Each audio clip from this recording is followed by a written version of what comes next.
성원 여러분 안녕하십니까? 선교적 삶 그리고 선교적 공동체 세우기 40일 캠페인 잘 진행하고 계시죠?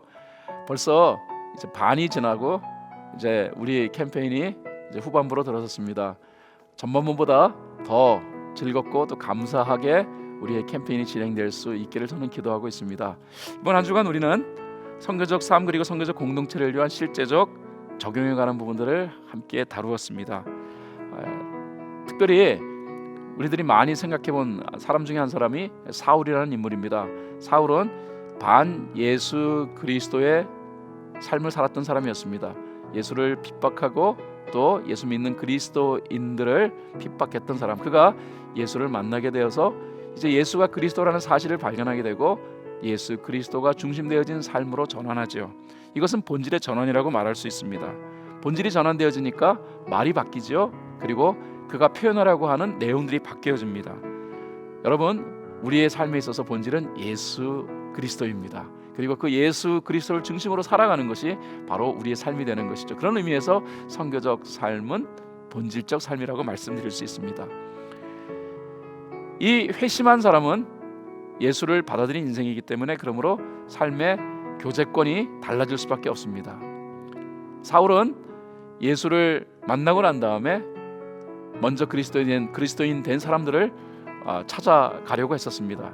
교제권은 굉장히 중요하죠. 회심한 자의 교제권, 쇳가루에 자석이 끌리듯 관심사 그리고 삶의 방향 그리고 삶의 가치가 일치하니까 자연스럽게 그리스도인끼리는 서로 끌고 또 끌려서 교제권을 형성하게 되어지는 것이죠. 여러분, 우리가 가지 모임에서 함께 그리스도를 중심으로 교제를 나눌 수 있다는 것은 당연한 것이라고 생각했으면 좋을 것 같아요. 우리의 가지 모임은 우리가 예수를 믿는다라는 또 증거가 되기도 하고, 우리의 가지 모임은 우리가 예수를 중심으로 살아가는 삶이라는 사실을 드러내는 또 한 근거가 되기도 하기 때문에 그렇습니다. 회복에 대한 관심은 회심을 이룬 사람에게 나타나는 현상이라고 말할 수 있습니다. 베드로는 예수 그리스도 중심적인 삶을 살아가면서 이제 여러 연약한 자들에 대한 요청에 대해서 거부하지 않습니다.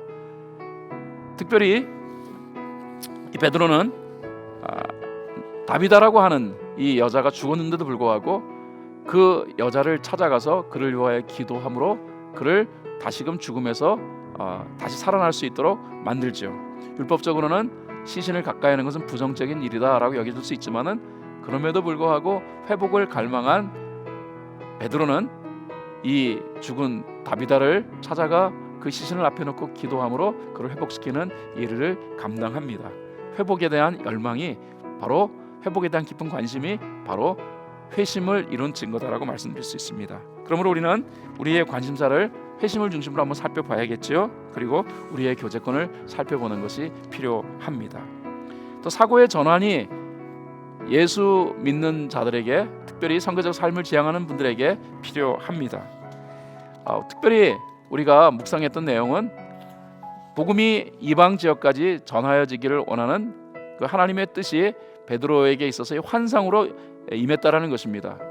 고넬료라는 사람 이방인인데 그에게 복음을 전하기를 원하는 주님의 뜻이 베드로에게 환상을 통하여서 나타났다는 것이죠. 그 환상은 우리가 잘 아는 내용입니다. 하늘에서 보자기 같은 그릇에 각종 짐승들이 담겨져 있습니다. 그리고 하늘에서 음성이 납니다. 그것을 잡아먹으라는 거예요. 베드로는 율법적 관점에서 그 짐승을 잡아먹는 것이 마땅치 않다라고 생각했습니다. 그래서 그는 거부합니다. 하늘에서 음성은 무엇입니까? 하나님께서 깨끗게 하신 것을 속되다 하지 말라라는 거예요. 이렇게 베드로와 그 음성 사이에 세 번의 실랑이가 있은 다음에 베드로는 자신을 찾아온 그 고넬료의 사람들을 만나게 되어지죠. 베드로는 여기서 하나님의 뜻을 깨닫게 되어집니다. 그리고 복음이 유대인들에게만 아닌 이방인들에게도 전하여져야 한다는 이 사실을 그 과정을 통하여 발견하게 됩니다. 그리고 베드로는 이 고넬료를 찾아가죠. 이게 굉장히 중요합니다. 베드로의 사고, 비록 선교적 삶을 살아가기로 결심했습니다만 그럼에도 선교적 삶의 영역을 확대하지 못하는 이 베드로의 이 마음을 우리 성령께서는 더 넓히기 위하여 사고의 전환을 시도하도록 요구하신 것입니다. 그러므로 이 사고의 전환을 위해서는 우리의 신념을 깨뜨리는 것이 굉장히 중요합니다. 진리의 중심에는 예수 그리스도라는 본질이 있습니다. 따라서 예수를 중심으로 하는 삶이 본질적 삶이 되는데, 그 본질적 삶을 실행하는 것이 바로 성교적 삶이라고 할 수 있죠. 이 성교적 삶을 실행하기 위해서는 우리의 사고의 전환이 필요하고요, 그리고 우리가 가지고 있는 우리 나름대로의 검증되지 아니하는 신념을 깨뜨리는 것이 필요하다는 것입니다. 그러므로 우리의 신념 또는 전통에 대한 성경적 검증을 우리가 시도하는 것 게을리하지 말아야 될 것 같습니다. 그리고 형식보다는 정신에 집중하는 것이 중요하겠죠. 본래의 의미가 무엇인가? 신앙의 본래의 의미를 이해해 보도록 노력하는 것입니다. 또 신앙의 형식을 이해하기 위해서 우리가 해야 될 몇 가지 내용들을 같이 묵상해 보았습니다. 신앙의 방식을 이해하기 위해서는 말씀의 핵심을 파악하는 것이 필요하고요, 그리고 그 말씀에 대한 적극적인 적용의 자세가 필요하다는 것이죠. 베드로는 고넬료를 찾아갑니다. 쉽지 않은 일이었었습니다. 유대인으로서 이방인을 만난다는 것은 율법의 전통에 위배되는 것. 이 베드로는 그것이 마음에 걸렸음에도 불구하고 그는 성령의 뜻을 쫓아서 즉각적으로 고넬료를 만나러 갑니다. 그 결과 엄청난 일이 벌어지지 않습니까? 그 결과 이방인에게도 구원의 반경이 넓어지는 놀라운 역사가 일어나게 되어지죠. 물론 베드로와 고넬료의 이 만남은 그들의 일상적 기도 속에서 이루어졌습니다. 베드로도 일상적으로 기도하는 시간에 이 환상을 보게 되었고, 고넬료도 또 기도하는 가운데 성령의 음성을 느끼게 되었다는 것입니다. 베드로는 이제 고넬료를 찾아가서 설교를 합니다. 여러분, 설교라는 것은 그런 의미에서 굉장히 중요합니다. 이 설교가 바로 우리의 삶 속에 하나님의 뜻을 전달해주는 중요한 통로가 되기 때문이죠. 매일매일 우리들이 하나님의 뜻을 쫓아가기 위해 애를 쓰는데, 그 하나님의 뜻을 따라가도록 그 하나님의 뜻을 제시하는 것이 바로 강단을 통하여 드러나는 설교라고 말할 수 있습니다. 여러분, 꾸준하게 성경을 통독하시고 또 설교 말씀에 우리가 집중할 때 우리의 삶 속에 이 성교적 삶을 이루어갈 수 있는 신앙의 덕목들이 개발되어지는 것이죠. 또 우리가 같이 생명력을 유지하기 위한 방식에 관한 부분들을 함께 묵상했습니다. 특별히 우리 신앙의 삶에 자연스럽게 나타날 수밖에 없는 것이 매너리즘이라고 말할 수 있습니다. 이 매너리즘은 우리 신앙의 고착화를 형성시킵니다.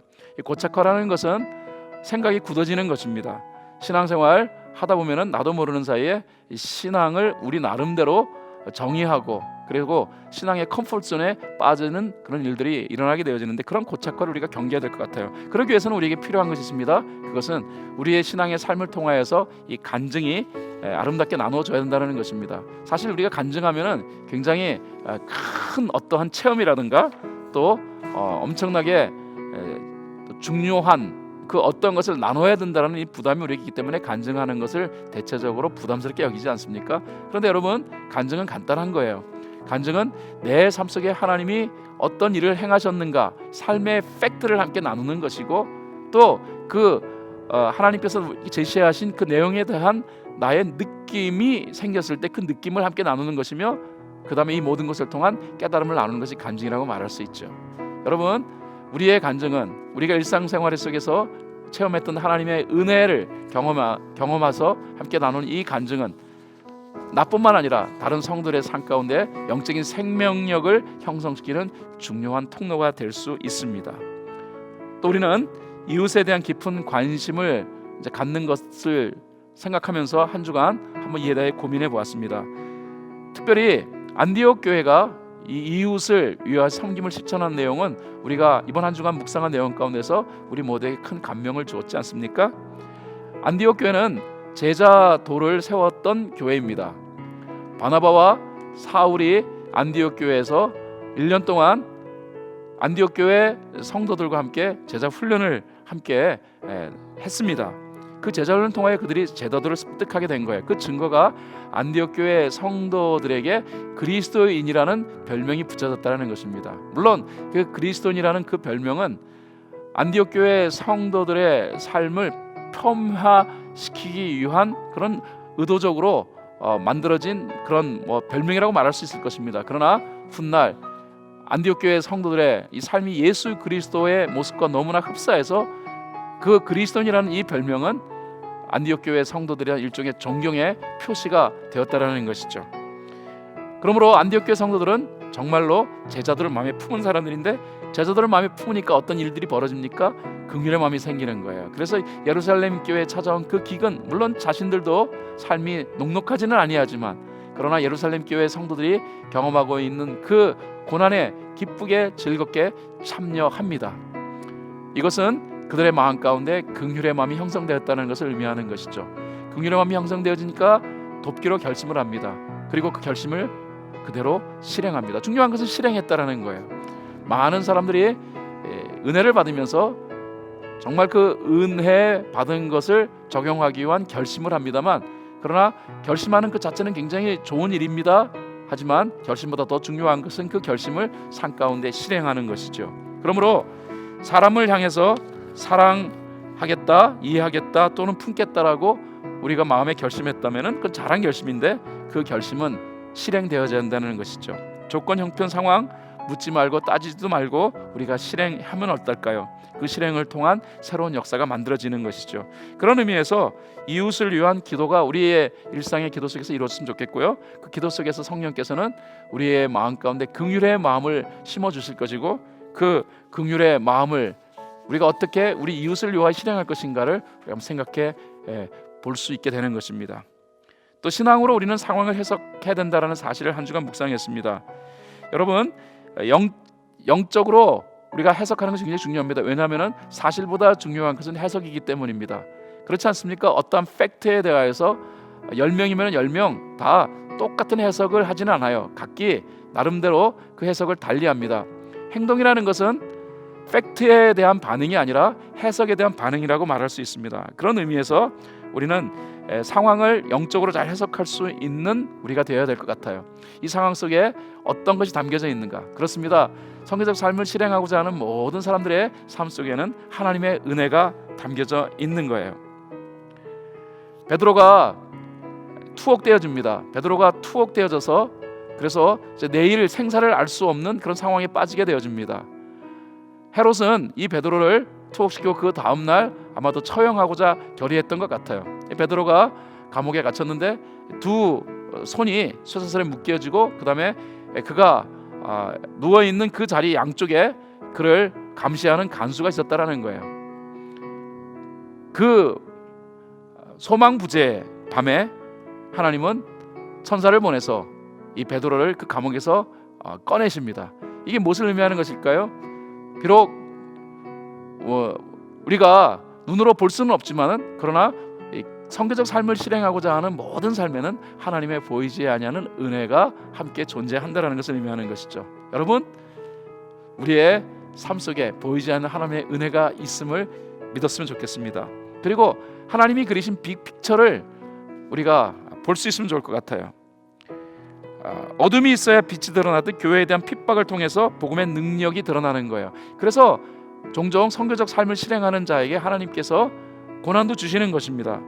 또 다른 하나는 영역의 확장이라고 말할 수 있습니다. 하나님 나라는 확장석의 원칙을 따라 움직입니다. 교회와 핍박을 통해서 하나님은 하나님 나라의 확장을 시도하신다는 것이죠. 그래서 살아가노라 보면은 교회에 핍박이, 박해가 생기기도 하고 그리스도인 삶에 어려움이 생기기도 합니다. 자, 이러한 우리의 삶을 그러므로 영적으로 제대로 해석할 수 되는데, 영적인 해석을 위해 우리에게 필요한 몇 가지 내용이 있다라는 것이죠. 그것은 기도가 필요하다는 것입니다.